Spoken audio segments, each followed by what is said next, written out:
यहाँ पर देखना है हमको क्लास 10th एनसीईआरटी का मैथ एक्सरसाइज है 3.1। अब 3.1 में जितने भी क्वेश्चन है, केवल 3 क्वेश्चन है, जितने भी क्या क्वेश्चन है सभी क्वेश्चन को क्या करना है, बीज गणितीय रूप में लिखना है, ग्राफीय या ज्यामितीय रूप में व्यक्त करना है। तो बीज गणितीय रूप में का मतलब क्या कह रहा है कि यहाँ पर एक प्रॉब्लम दिया गया है जिसको हम शब्द समस्या बोलते हैं दो चर वाले रैखिक समीकरण में। तो शब्द समस्या हमको दिया हुआ है, मतलब कुछ लिखा हुआ है, कुछ सेंटेंस है, उस सेंटेंसेज के आधार पर हमको क्या करना है, 2 समीकरण बनाने हैं। तो अगर हम 2 समीकरण बना देते हैं तो वो हो गया हमारा बीज गणितीय रूप। देन उस दोनों समीकरण को हमको क्या करना है, ग्राफ पर रिप्रेजेंट करना है। तो अगर हम ग्राफ पर रिप्रेजेंट कर देते हैं तो वो हो जाता है हमारा ग्राफीय रूप या ज्यामितीय रूप। तो दोनों काम करने वाले हैं। और प्रश्न देखते हैं, प्रश्न क्या है। प्रश्न है हमारा, आफताब अपनी पुत्री से कहता है 7 वर्ष पहले मैं तुमसे 7 गुनी आयु का था और अब से 3 वर्ष बाद मैं तुमसे केवल 3 गुनी आयु का रह जाऊंगा। तो यहाँ पर प्रश्न को अगर देखें ना तो 2 व्यक्तियों के आयु के बारे में बात हो रहा है। एक पहला आफताब है और दूसरा उसकी पुत्री है। ठीक है, आयु के बारे में बात हो रहा है। और यहाँ पर हमको अगर ऐसा प्रश्न देता ना कि आयु निकाले तो इजी हो जाता, लेकिन यहाँ पर आयु के बारे में बात हो रहा है ना, तो यहाँ पर प्रश्न की शुरुआत कहाँ से करेंगे, देखो यहाँ से। आयु वाले प्रश्न में 2 व्यक्तियों की आयु के बारे में अगर बात हो रहा है तो दोनों व्यक्ति के आयु को हमको कोई भी चर मान लेना है। चर मतलब X Y Z A B C D कुछ भी हम लोग मान सकते हैं। यहाँ पर आफताब है, उसकी पुत्री है, तो एक के आयु को कोई भी चर मानना है, जैसे x मान लेते हैं, और दूसरे के आयु को भी एक चर मान लेना है, जैसे कि y मान लेते हैं। यहाँ पर क्या करेंगे, पहली स्थिति में माना कि आफताब की आयु मान लेते हैं कुछ भी x वर्ष, ठीक है, और पुत्री की आयु इक्वल टू y वर्ष। अच्छा, ये दोनों ऐड कर लेना, एक चीज़ यहाँ पर छोड़ दिए हम। यहाँ पर ये दोनों आयु जो है ना वो है वर्तमान आयु। तो अभी जो वर्तमान में है ना वो आयु है, आफताब की वर्तमान आयु x वर्ष और पुत्री की वर्तमान आयु y वर्ष। तो ये 2 बातें समझ में आ गई। अगर आयु वाला प्रश्न आता है, आगे भी आएगा प्रश्न, तो वहाँ पर 2 व्यक्तियों के बारे में चर्चा है, तो दोनों व्यक्तियों के आयु को सबसे पहले कोई चर मान लेंगे। क्योंकि हमको पता नहीं है तो यहाँ पर हमने आफताब की आयु x माना है, पुत्री की आयु y माना है। बातें क्लियर हो गई, पहला स्टेप। सेकेंड स्टेप में क्या करना है, प्रश्न को देखो, 7 वर्ष पूर्व की चर्चा है। कितने वर्ष, 7 वर्ष पूर्व। अगर किसी व्यक्ति का आयु अभी 10 वर्ष है, किसी बच्चे का आयु 10 वर्ष है, तो 7 वर्ष पहले इसको क्या लिखेंगे, 10 - 7 लिखेंगे ना। अगर कोई व्यक्ति 50 साल का है तो 7 साल पहले कितना आयु रहा होगा, 50 - 7। ऐसे लिख सकते कि नहीं लिख सकते, बिल्कुल लिख सकते। तो वर्तमान आयु आफताब की x साल है, वर्तमान आयु आफताब की पुत्री की y साल है। तो अगर हम देखें 7 वर्ष बाद आफताब की आयु क्या हो जाएगी, आफताब की आयु ये क्या हो जाएगी, 7 वर्ष बाद ना, 7 वर्ष पहले की बात हो रहा है, तो पहले के बारे में। अभी अगर 10 वर्ष है, 7 साल पहले 10 - 7। अभी अगर 50 साल है, 7 साल पहले 50 - 7। अभी अगर x साल है तो आफताब की आयु क्या हो जाएगी, 7 साल पहले x - 7। और अभी अगर पुत्री की आयु y वर्ष है तो 7 साल पहले कितनी रही होगी, तो पुत्री की आयु लिख देते हैं यहाँ पर, पुत्री की आयु इक्वल टू y - 7। ये बात होगी। अब क्या कह रहा है आफताब, 7 वर्ष पहले मैं तुमसे 7 गुनी आयु का था। कितना गुनी, 7 गुनी आयु का। देखो ये आफताब की आयु है, ये पुत्री की आयु है। अगर दोनों को बराबर करना है, x - 7 और y - 7। एक बात बताओ, दोनों को बराबर समीकरण बनाना है तो दोनों का तुलना करेंगे तभी तो समीकरण बनेगा। एक बात बताना, यहाँ पर दोनों को हमको बराबर करना है, बराबर चाहिए हमको। आफताब 7 गुनी है, किससे, पुत्री से। 7 साल पहले आफताब 7 गुनी है, मतलब आफताब अगर 7 गुनी है तो किसमें 7 से गुना किया जाए, कि मान लो हम यहाँ पर मान लेते हैं, एक सिंपल सी बात है, आफताब की आयु 49 वर्ष है और पुत्री की आयु 7 वर्ष है। ये है आफताब, ये है पुत्री। ठीक है। अब बताओ 7 से किससे गुना करेंगे, 7 गुनी है ना, 7 को 7 से गुना करेंगे तब ना ये दोनों बराबर होगा। तो पुत्री वाले में 7 से गुना कर रहे हैं ना, तो यहाँ पर हमको क्या करना है, पुत्री वाले में 7 से गुना कर देना है। कर दिए गुना। अब इसको सॉल्व करो। x - 7 बराबर 7y - 49। इसको उठा के इधर लाएंगे, ये प्लस में, इधर आगे माइनस में होगा। x - 7y -49 है, 7 को उठा के इधर ले जाएंगे तो ये हो जाएगा प्लस में 7, 7 पर माइनस में है, उधर आगे प्लस में हो जाएगा। x - 7y बराबर कितना हो जाएगा, -42। ये इक्वेशन फर्स्ट हो गया, हमारा पहला समीकरण बन गया। अब दूसरी स्थिति में क्या बोल रहा है कि अब से 3 वर्ष बाद, कितने साल बाद, तो लिखेंगे 3 साल बाद। 3 साल बाद अब देखो आफताब की वर्तमान आयु 1 साल है, तो 3 साल बाद कितनी हो जाएगी, अब बता दो जरा। x + 3 हो जाएगी ना। अरे अभी मान लो 10 साल है, तो 3 साल बाद कितना होगा, 10 + 3 13 साल। अभी 50 साल है, 3 साल बाद कितना होगा, 10 + 50 + 3 कितना होगा, 53 साल। तो ऐसे ही तो लिखेंगे ना।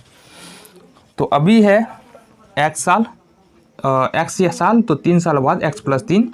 और पुत्री की आयु देखेंगे, पुत्री की आयु ये हो जाएगा y + 3 साल। ये आ गया 3 साल बाद जो है आफताब की आयु x + 3, पुत्री की आयु y + 3। ठीक है, इसको हम मिटा दे रहे हैं।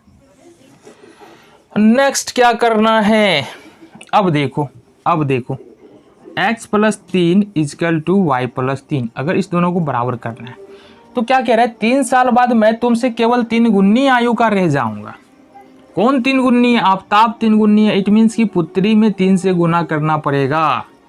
इसमें गुना करना पड़ेगा पुत्री में। तो इसको मल्टीप्लाई करो, सॉल्व करो। x + 3 बराबर 3y और प्लस में 9। अब यहाँ से देखते हैं x, इसको इधर लेके आएंगे, माइनस का 3y हो जाएगा, और इसको इधर ले जाएंगे तो 9 - 3 हो जाएगा। x - 3y बराबर 6। ये बन गया तुम्हारा इक्वेशन सेकेंड।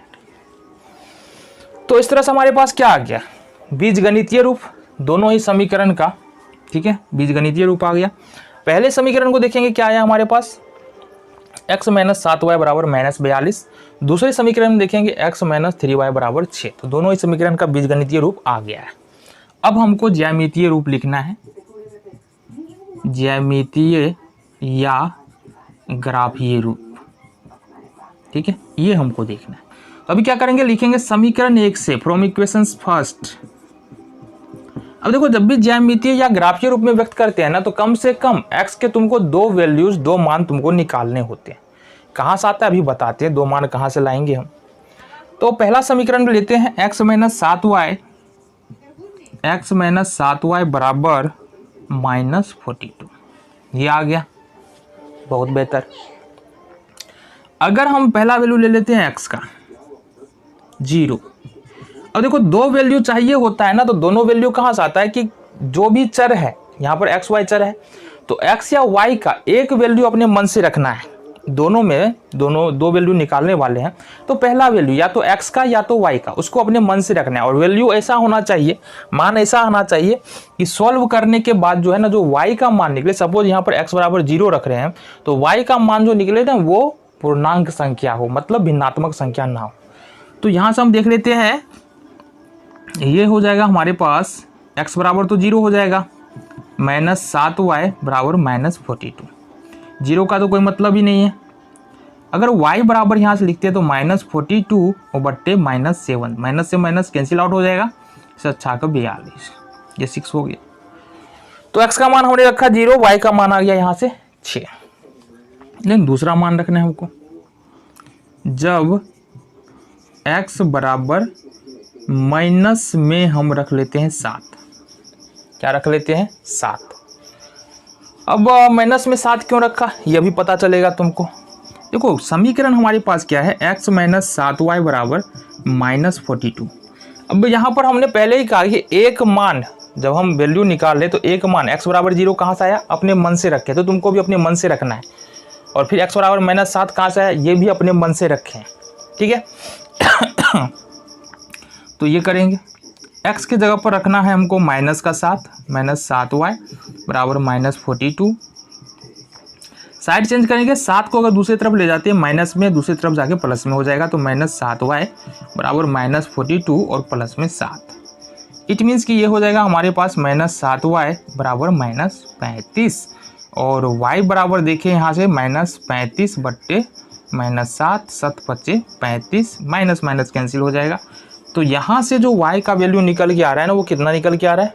5 निकल के आ रहा है। कितना? 5।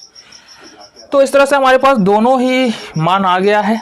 अब क्या करना है? 2 मान तो निकाल लिए, चाहो तो तीसरा मान भी निकाल सकते हो, लेकिन हम 2 मान पे ही काम करेंगे। तो फाइनली अब क्या करना है? मान सारणी इसके लिए ड्रॉ कर लेते हैं। चलो जी, मान सारणी दोनों ड्रॉ कर लेते हैं अपन। चलो, ये पहला मान सारणी हो जाएगा, ये हमारा दूसरा मान सारणी हो जाएगा, इस तरह से। ठीक है, दोनों ही मान सारणी में एक ही बार बना देते हैं, बार बार बनाने की ज़रूरत नहीं है। देखो, 2 मान के लिए बनाए हैं, XY एंड XY। देखो, पहला मान क्या रखा था हमने? पहला मान जो रखा था वो रखा था हमने 0। x का मान 0 रखा था, x बराबर 0 और y बराबर, यहाँ गौर से देखो ना, x बराबर 0 रखा तो हमने 0 रखा है, y बराबर 6 तो y बराबर ठीक इसके नीचे हम 6 लिखेंगे, ये होगा 0 6। फिर x बराबर लिखा था हमने -7, गौर से देखो, x बराबर रखा -7, y बराबर आया 5, तो यहाँ पर रखेंगे 5, ये -7 और 5। इस तरह से हम इसको सॉल्व करते हैं। मान सारणी कैसे बनाते हैं पता चल गया। एक और बनाएंगे ना तो और ज़्यादा समझ में आ जाएगा। देन हमको क्या करना है? समीकरण 2 से लिखना है, फ्रॉम इक्वेशन 2। समीकरण 2 से, समीकरण 2 क्या है हमारे पास? समीकरण 2 अभी अभी निकाले हैं ना, x - 3y बराबर 6। यहाँ भी क्या करना है? रख लेना है जब x बराबर 0। अपने मन से रख रहे हैं, कहीं और से नहीं आ रहा है, अपने मन से रख रहे हैं। तो x का मान जब 0 रखते हैं तो ये होगा 0 - 3y बराबर 6। ये 0 का कोई मतलब नहीं है, ये तो ख़त्म ही है ऐसे। तो यहाँ से y बराबर अगर देखेंगे तो y बराबर होगा -6 बट्टे -3, 3 दूनी 6, ये हो जाएगा -2। ये तुमको पता चल गया, चलो बहुत बढ़िया। देन हमको करना है x बराबर, अब दूसरा मान क्या रख दे? दूसरा मान हम रख देते हैं 3 रख ले, दूसरा मान 3 रख देते हैं। दूसरा मान अगर हम 3 रखते तो क्या आएगा? ये हमारे पास x - 3y, यहाँ लिख देते हैं जब x बराबर 3। x - 3y बराबर 6 है, हमने कहा x बराबर 3 तो 3 रखा हमने, बराबर 6। देन अगर 3 को दूसरी तरफ शिफ्ट करें तो ये हो जाएगा -3y बराबर 6। ये प्लस में है, दूसरी तरफ जाके क्या हो जाएगा? माइनस में, तो माइनस का 3 हो जाएगा। -3y बराबर हो जाएगा 6 में से 3 कितना हो जाएगा? 3। y बराबर होगा 3 बट्टे -3, कट, ये बच गया हमारे पास -6। अब ये वाला वैल्यूज भी क्या करना है? मान सारणी में रख देना है। तो हमने कहा x बराबर सबसे पहले 0, तो y बराबर क्या आया हमको? -2, तो 0 - 2 आ गया। फिर x बराबर हमने रखा 3, तो y बराबर जो वैल्यू आ रहा है हमारा -1, ये हमारा मान आ रहा है, ये हो गया 3 -1, ये मान आ गया। अब देखो, ये जो मान सारणी वो है x - 7y बराबर -42 का, और ये जो मान सारणी है ये है x - 3y बराबर 6 का। चलो, अब फाइनली करना क्या है? ग्राफ पर रिप्रेजेंट करना है, तो आओ उसको भी देख लेते हैं। तो अब आ जाओ देख लेते हैं पहले समीकरण के लिए जो मान सारणी है उससे हम ग्राफ पर रिप्रेजेंट करने की कोशिश करते हैं। कैसे करते हैं? सबसे पहला वैल्यू है x बराबर 0, 0 का मतलब बिल्कुल इस बीच वाले पॉइंट पे आएंगे, और y बराबर 6। देखो, कभी भी अगर x का मान 0 है और y का मान कुछ ना कुछ दिया है, इसका मतलब अगर y का मान प्लस में है तो 0 से नीचे जाएंगे, और y का मान माइनस में है तो 0 से नीचे, और प्लस में है तो 0 से ऊपर जाएंगे। y बराबर +6 है, इसका मतलब ठीक इसके ऊपर जाएंगे प्लस में 6, तो ये पॉइंट हमको क्या दे देगा? 0 6। ठीक है। देन दूसरा वैल्यू देखते हैं, x का मान है -7, x का मान है -7। देखो यहाँ से x का मान -7 ये है, और y का मान है 5, y का मान है 5, मतलब ठीक इसके यहाँ से y का मान 5 ये है। ठीक है। अब इसको क्या करना है, लंबवत ड्रॉ करना है। लंबवत ड्रॉ करने का मतलब है इस प्रकार से एक लाइन खींचो और यहाँ भी एक इस प्रकार से लाइन खींचना है अपन को। खींचा। अब ये दोनों लाइन एक दूसरे को यहाँ पर कट कर रहा है, यहाँ पर कट कर रहा है ना, तो इसको ये जो पॉइंट है ना, ये पॉइंट क्या हो जाएगा, -7,5 हो गया जी। देन इस पॉइंट और इस पॉइंट को अपन को मिलाना है। ये हमने मिलाया।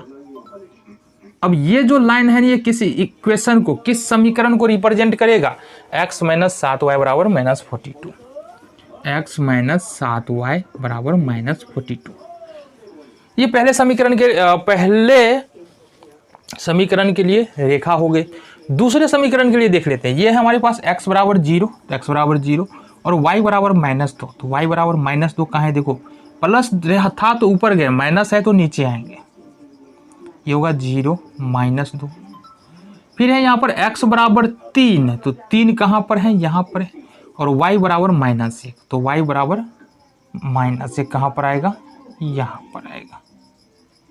ठीक है, क्यों, क्योंकि देखो इसको अगर मान लो इसको अगर हम इस तरह से ड्रॉ कर ले और इसको एक के सामने ड्रॉ कर ले तो ये पॉइंट यहीं पर आएगा ना, तो इस तरह से ये पॉइंट कहाँ पर आएगा, यहाँ पर आएगा।